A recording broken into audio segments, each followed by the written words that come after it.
Bom dia a todos.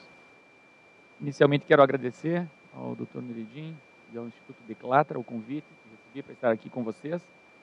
É uma honra para mim participar desse debate junto com os advogados aqui presentes. E realmente é um momento de reflexão importante que nós temos, porque, como todos sabem, essa reforma ela tem um sentido bem claro. Eu digo que ela foi feita do empresário, pelo empresário e para o empresário. Uma reforma que, inquestionavelmente, veio desconstruir dois princípios básicos do direito e do processo de trabalho. No direito do trabalho, é uma tentativa de desconstrução do princípio do contrato-realidade, do princípio da proteção do empregado. E no processo do trabalho, claramente, a reforma veio para restringir o acesso do trabalhador à justiça do trabalho. Eu vou me concentrar mais na primeira parte, né, porque foi assim dividido o tema aqui na mesa, e abordarei algumas questões que mais preocupam, especialmente o Ministério Público, porque essas questões facilitam possíveis fraudes. Muitas pessoas estão achando que a reforma liberou geral, não é? Você pode contratar autônomo, pode terceirizar tudo, pode pagar salário só como prêmio, e nós acreditamos que não é bem assim. Não é? A lei foi alterada, mas os princípios do direito do trabalho continuam em vigor. Por sorte, eles não mexeram no artigo 9º da CLT. Né? O artigo 9º continua aí. O artigo 3º também.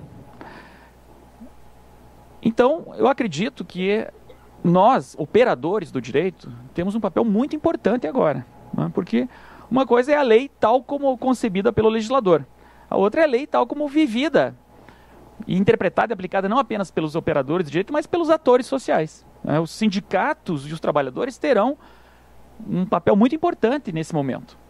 Eu ontem fiz uma palestra também na OAB do Paraná, aqui, a doutora Cleusa estava lá, e eu dizia que quando eu comecei a advogar aqui no Paraná, uma coisa que me surpreendia muito era como o trabalhador conhece o direito do trabalho. Você vai conversar com o trabalhador, ele sabe os seus direitos. E o conhecimento que o trabalhador tem do direito é porque nós tínhamos um direito de trabalho estável. Ou seja, um direito de trabalho que já tem 70 anos. Uma CLT que, com todos os seus vícios de origem corporativista, né, Vargas, enfim, mas era uma lei que atravessou várias constituições. E o trabalhador, ele sabe os seus direitos. Então, é importante que o trabalhador também agora perceba, através do seu sindicato, né, que esses direitos estão realmente ameaçados. E eu acredito que nem tudo que está aí na reforma vai ser implementado assim tão facilmente, porque haverá resistência. Né? Haverá resistência dos trabalhadores, haverá resistência dos sindicatos e também dos advogados e operadores jurídicos. Então, o nosso papel, é claro, dentro das possibilidades hermenêuticas que a lei tem, tentar preservar o espírito do direito do trabalho, que é o de proteção ao trabalhador. Então, eu vou tocar aqui alguns pontos para que nós possamos refletir sobre o que é possível fazer diante dessa avassaladora onda, né, de desconstrução do contrato-realidade. Bom, o primeiro tópico que eu gostaria de abordar com vocês é a questão do trabalho autônomo. Tá? O trabalho autônomo teve uma alteração no artigo 442, que diz o seguinte: a contratação do autônomo, cumpridas todas as formalidades legais, vejam bem que aqui nós já percebemos a maldade, né? Quando se coloca cumpridas todas as formalidades, já está querendo dizer o seguinte: olha, não vale a realidade. Isso é para destruir o que sempre existiu, que é o contrato de realidade. Ele está querendo dizer assim: se estiver formalmente correto o contrato, com ou sem exclusividade, de forma contínua ou não, afasta a qualidade de empregado prevista no artigo 3º da CLT. Bom, uma interpretação literal e assodada desse dispositivo poderia levar à seguinte conclusão: no dia 13 de novembro, todos os empregados podem ser despedidos e, em substituição, a carteira de trabalho faça um contrato de prestação de serviços formalmente bem elaborado, né, estabelecendo a exclusividade, a continuidade, e não se discute mais isso. Bom, seria catastrófico, né? Ou seja, não teria mais nenhum empregado. Mas eu acredito que não é bem assim. Porque, primeiro, a exclusividade nunca foi requisito da relação de emprego. Então, a meu ver, essa questão da exclusividade é irrelevante. Porque o empregado ele pode ter mais de um emprego. Sempre pode ter. Os trabalhadores que trabalham em jornada 12 e 36 nos hospitais têm 2, às vezes 3 empregos. Outra, de forma contínua ou não. De fato, aqui pega um dos elementos do contrato de trabalho, que é a não eventualidade. Mas vejam, isso também não é nenhuma novidade, a rigor. Por quê? Nós sabemos que contratos de autônomo têm continuidade também. Não é essencialmente a continuidade que distingue o contrato do autônomo do contrato de trabalho. Vamos supor aqui, já que o microfone falhou, né, que o tribunal, ao invés de ter um servidor, né, ou se isso fosse uma empresa privada, ao invés de ter empregado para fazer a manutenção dos microfones, contratasse um autônomo. Ou seja, tem um contrato que dura 1 ano, é um contrato contínuo. Mas ele só vem aqui quando dá problema, ou vem fazer uma manutenção periódica. Ele não está aqui todo dia recebendo ordens. Né? Ele é autônomo, poderia até ter exclusividade aqui com esse contratante. O contrato é contínuo, porque ele pode ser chamado, mas não há subordinação jurídica. Ele não está aqui das 8 às 10, ele vem só quando há um problema, ou vem fazer uma manutenção periódica. Então vejam que, a rigor, eu entendo que não muda absolutamente nada a distinção entre o empregado com vínculo. Chegou agora o... Mas ele tem vínculo, né? Se fosse... Obrigado. Inclusive você já estava até pensando em puni-lo por não estar aqui. Eu estou brincando, evidentemente, né? Mas se fosse, olha, você não compareceu hoje aqui, você está atrasado, né? Então não seria o autônomo. Bom, então eu acredito que não há qualquer alteração no contrato do trabalho autônomo em relação ao que é hoje, não é? Em relação ao que é hoje, isso não muda absolutamente nada. E aliás, vejam que interessante, já se fez, esse dispositivo está no 442B, agora a CLT está cheia de A, B, C, né? Não sei se vocês recordam, há 15 ou 20 anos atrás, foi 94, né? Faz mais, 20 anos, foi inserido um parágrafo único no 442, que era das cooperativas. Vocês recordam disso? Dizia exatamente a mesma coisa. Qualquer que seja o ramo da atividade da sociedade cooperativa, não existe vínculo de emprego entre ela e seus associados, nem entre esses e os tomadores. Né? Era praticamente a mesma coisa, embora a redação seja diferente, mas o espírito era para dizer o que, olha, se for formalmente a cooperativa, se tiver tudo certinho, o cooperado está afiliado, associado, né, essa discussão que tinha no judiciário, não há vínculo. Ora, eu pergunto a vocês, onde estão as cooperativas de trabalho?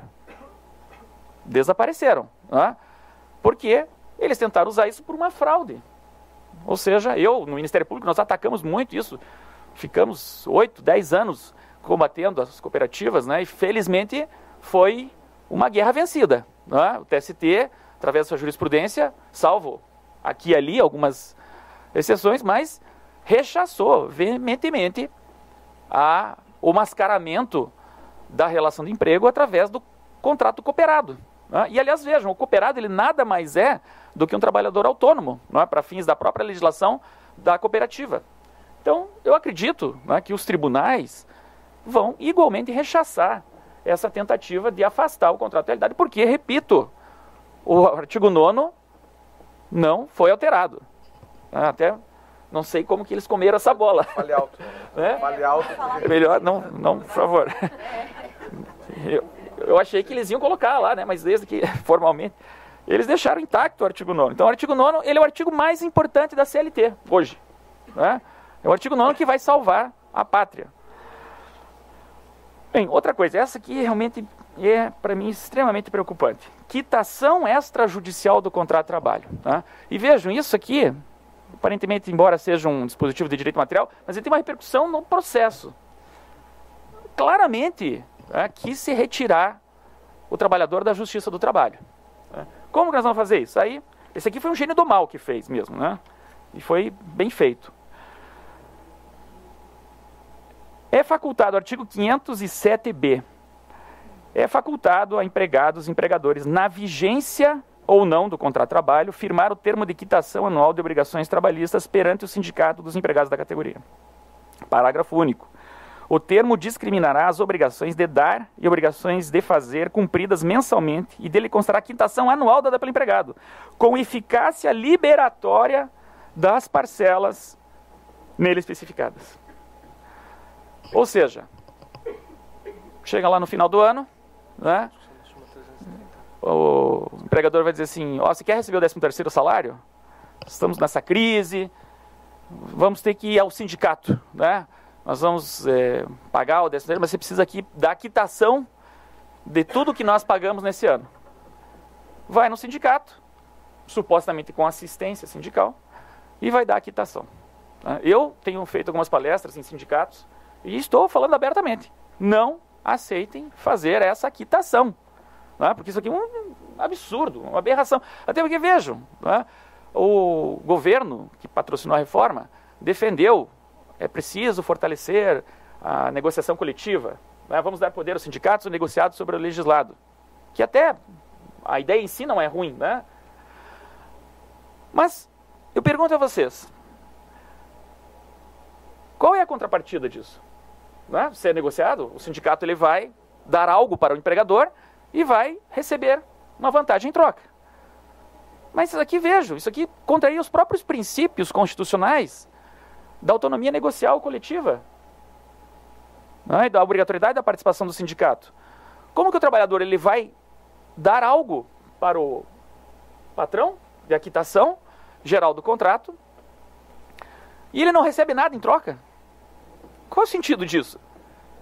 Né? Eu até brinquei ontem lá no e falei, quem que gosta de rasgar dinheiro? Não, o trabalhador vai lá e diz, olha, eu tenho um passivo de horas extras para receber, eu vou aqui e dou a quitação. Tá bom, mas em troca do quê? Não, em troca de nada, você só vai dar a quitação aqui. E aqui tem uma coisa, eu sei que sindicatos fortes, né, representativos, não vão aceitar isso. Eu sei disso, né? Professores, bancários, petroleiros, mas eu sempre penso nos terceirizados, né? Aquele sindicato que o terceirizado não sabe qual é o nome do sindicato, não sabe onde fica o sindicato, não sabe quem é o presidente do sindicato. Esse é um típico sindicato que nós temos no Brasil, lamentavelmente. É o sindicato que faz, né? Eu vejo no Ministério Público, recebemos lá denúncias, a empresa não paga as verbas rescisórias, o sindicato parcela as verbas rescisórias em 10 vezes, com a chancela do sindicato. O sindicato já faz isso, imagine essa quitação geral. E aqui, vejam, tem uma coisa perversa, que eu acho que foi feito bem concatenado com esse dispositivo, que é o imposto sindical facultativo. Então, olha a jogada que eles pensaram, muito bem pensada. O empregado precisa agora concordar com o desconto do imposto sindical que reverte para esse sindicato. O que o sindicato vai fazer? Vai ser a moeda de troca com o empregador. O sindicato vai dizer, olha, para que mantenha o imposto sindical, nós temos que trazer os trabalhadores aqui, né? Eles vão ter que concordar com o imposto sindical e vai ter que dar a quitação do contrato, senão o empregador não vai pagar 13º, não vai reconhecer os seus direitos. O sindicato vai convencer o trabalhador a dar essa quitação geral. Claro que essa situação é ilegal, né? E o Ministério Público vai atuar nisso, nós estamos muito preocupados com essas questões. Então é importante que os advogados, ao perceberem essa situação, façam representações, façam denúncias ao Ministério Público para que nós possamos atuar. Eu não sei qual vai ser a dimensão que isso vai ganhar, se nós vamos dar conta, né, de investigar e de atuar. Mas é uma situação que me preocupa muito, né, porque essa quitação, aqui está dito, né, vai discriminar as obrigações. Mas como assim? Como que o empregador vai discriminar todas as obrigações do contrato de trabalho? Tudo que ele pagou de adicional noturno, hora extras, repouso remunerado, adicionais, ele vai levar, né, um caminhão de recibos lá no sindicato mostrar para o trabalhador, olha, no mês de fevereiro você trabalhou tantas horas extras, recebeu, teria que ser assim a rigor. Né? Quem é que vai fazer isso? O trabalhador, coitado, vai conferir mês a mês quantas horas extras ele fez, quantas horas extras ele recebeu, como foi o banco de horas, se foi compensado, não foi. Aliás, né, esse banco de horas tem uma coisa muito estranha, que diz o seguinte: a prestação de horas extras habituais não descaracteriza o acordo de compensação e o banco de horas. Então veja como que agora o acordo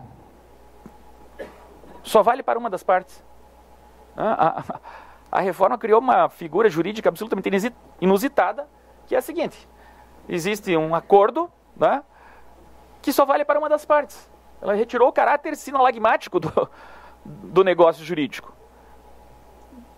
Porque o empregador ele não é obrigado a cumprir o acordo. Se ele não cumprir o acordo, ele não sofre nenhuma consequência. A não ser pagar as horas extras, evidentemente. Né? Mas pagar as horas extras, apenas o adicional, porque a hora trabalhada não é hora extra. Né? Então, como que uma reforma muda a própria natureza bilateral do contrato e torna o contrato facultativo para uma das partes?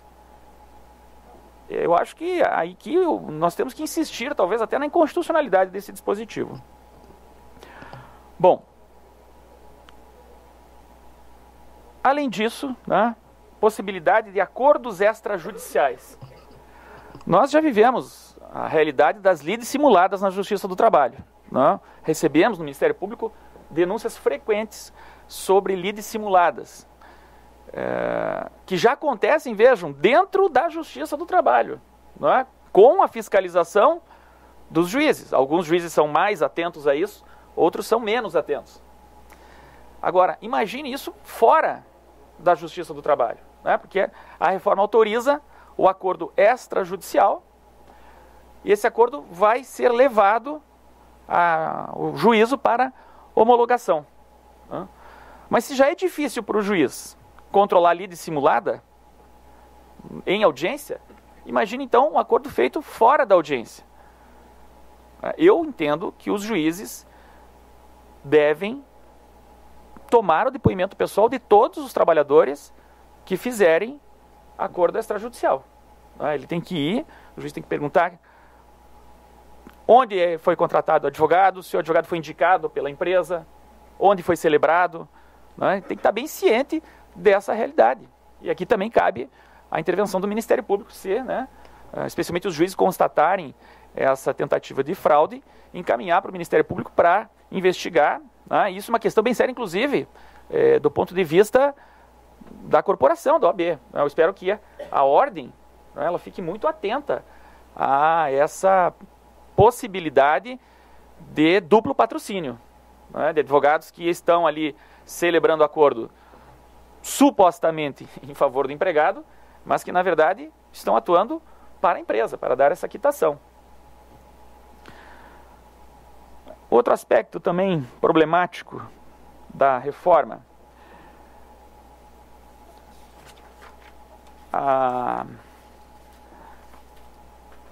os prêmios. Tá? Aqui eu acho que nem tudo está perdido. Tá?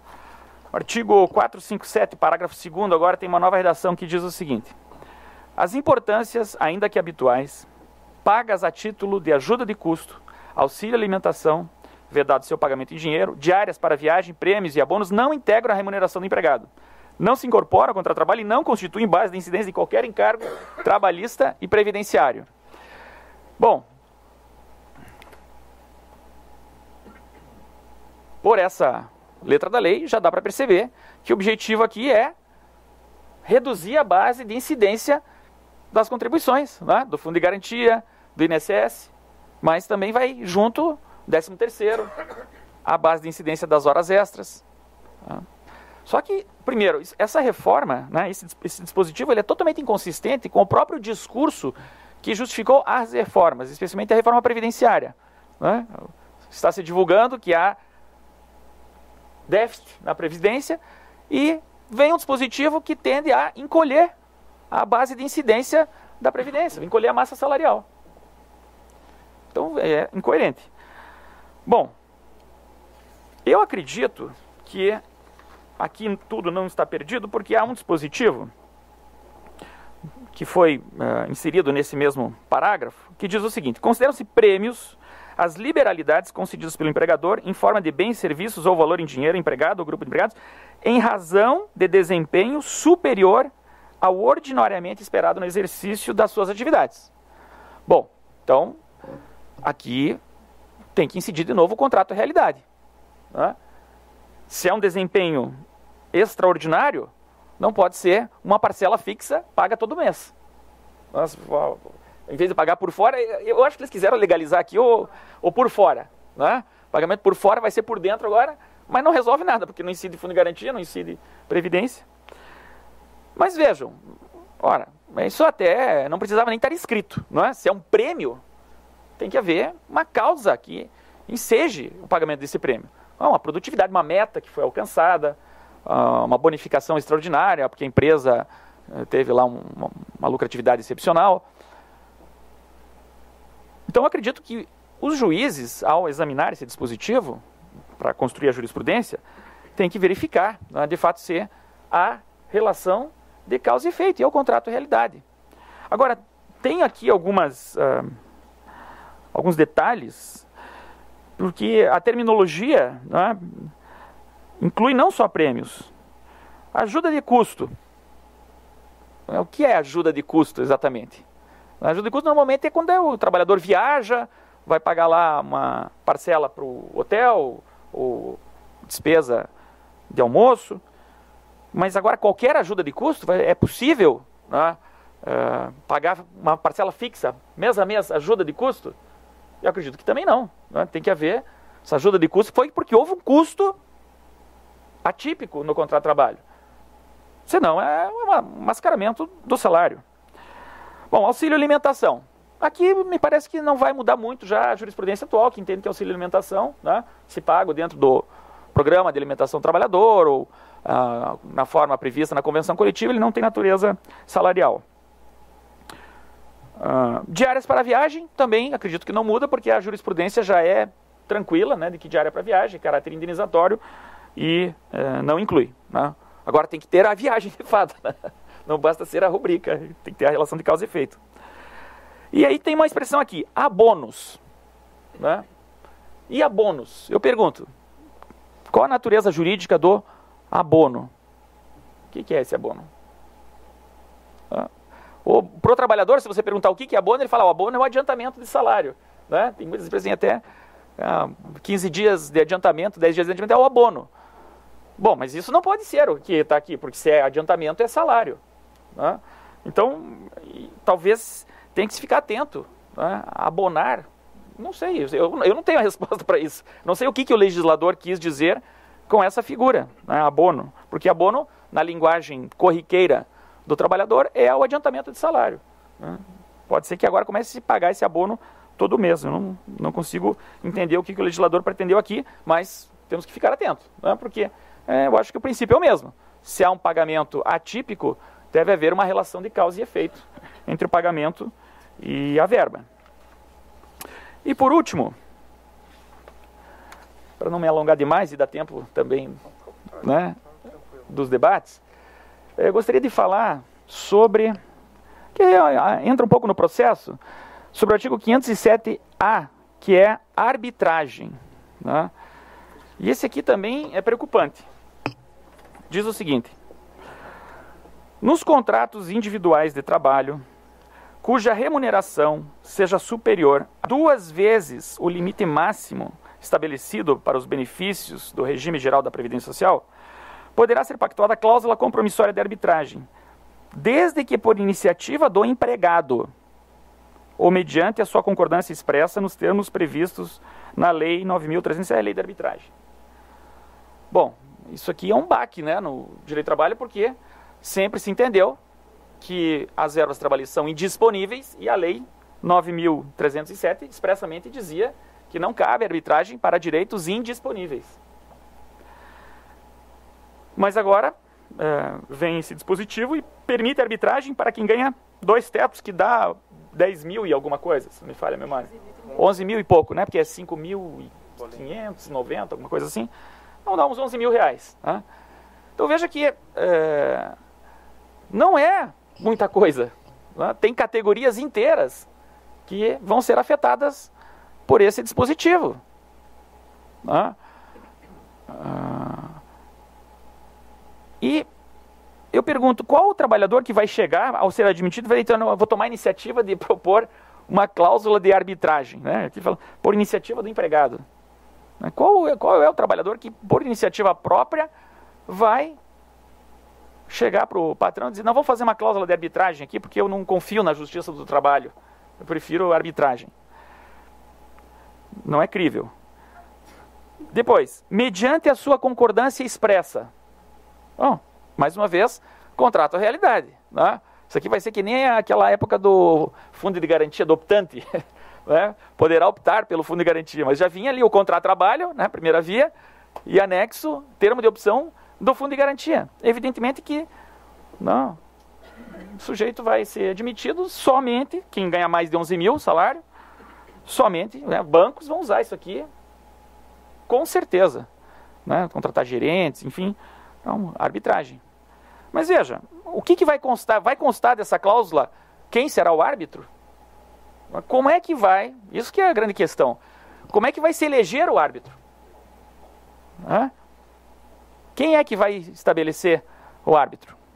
Qual a forma de consenso entre patrão e empregado sobre a figura do árbitro? E vejo, mesmo antes dessa mudança, já recebi várias denúncias no Ministério Público de utilização de arbitragem. Essas câmaras arbitrais que foram criadas aí, que não tem qualquer controle do poder público, né? Diga-se de passagem, apenas o Ministério Público que fiscaliza. Nós, inclusive, fechamos algumas lá no Rio de Janeiro. Né? Os árbitros, eles faziam até uma carteirinha de árbitro, assim, com o brasão da República. Né? Fazia salas de arbitragem com a bandeira do Brasil, né? Para dar, assim, aquele caráter oficial para a arbitragem. Né? E muitos trabalhadores iam lá, achavam que estavam num órgão do governo. Né? Se duvidar, achavam até que estava na Justiça do Trabalho, fazendo arbitragem. Então, acho que aqui também é importante, né, o papel de vocês, advogados, em verificar em que condições estão sendo feitas as arbitragens, quem são esses árbitros, né, e denunciar o Ministério Público. Nós vamos ter muito trabalho com isso aqui. Né, isso vai acontecer, com certeza. Mas eu acredito, né, que temos que defender aqui o contrato realidade, né? Dizer que, olha, se foi assinada a cláusula de arbitragem no mesmo momento do contrato de trabalho, há um vício de vontade. O trabalhador não manifestou livremente a vontade de aderir a essa arbitragem. Bom, em termos gerais, são esses os pontos que me preocupam, assim, como foi pedido na perspectiva do Ministério Público, né? Porque eu acredito que são esses os pontos mais vulneráveis que vão permitir tentativas de evasão do direito do trabalho. Né? Essa reforma ela tem esse sentido, ou seja, criar mecanismos para sair do direito do trabalho e vejam, né, de alguma forma até voltar ao direito civil. Essa cláusula de arbitragem, qual que é o pressuposto dela? Não, o trabalhador que ganha mais de 11 mil reais, ele está em igualdade de condições com o empregador. Né? Há vários dispositivos que partem do pressuposto que é totalmente contrário à história do direito do trabalho, de que a relação de trabalho é uma relação horizontal e não vertical, né? Em que o trabalhador vai exercer a sua autonomia de vontade, irrestritamente. E nós sabemos que não é assim, né? Mesmo um trabalhador que ganha 11 mil reais, ele vai trabalhar com o Bradesco, ok, 11 mil reais é um bom salário, né? Na realidade brasileira, em que 70% da população ganha 2 salários mínimos. Mas não significa que o poder do empregador sobre o empregado deixou de desaparecer. Qual o poder que o Bradesco, que o Itaú tem em relação ao trabalhador que ganha 11, 12, 15, 20, 30, 50 mil reais? Desaparece essa natureza vertical do contrato? Não desaparece. Não? Seria até, talvez, olha, uma pequena empresa, de um pequeno porte, né? Um trabalhador que ganha 15, 20 mil, ele é quase um sócio da empresa. Mas isso é uma realidade muito específica. Nós sabemos que isso aqui não vai ser aplicado para essas empresas, vai ser aplicado para as grandes empresas. A TV Globo, né, que já é todo pejotizado, qual o poder de barganha que um ator, né, recém-ingressado na carreira, que ganha 10, 15 mil reais, 20 mil, um bom salário, mas ele vai ter poder de negociação com a TV Globo? Não vai. Então essa reforma ela veio para retornar as relações de trabalho ao direito civil, né, para tirar do caminho o direito de trabalho. Então eu acredito que nós, né, operadores, e que ainda acreditamos no direito de trabalho, temos que reagir e defender que os princípios do direito de trabalho devem ser preservados. Obrigado.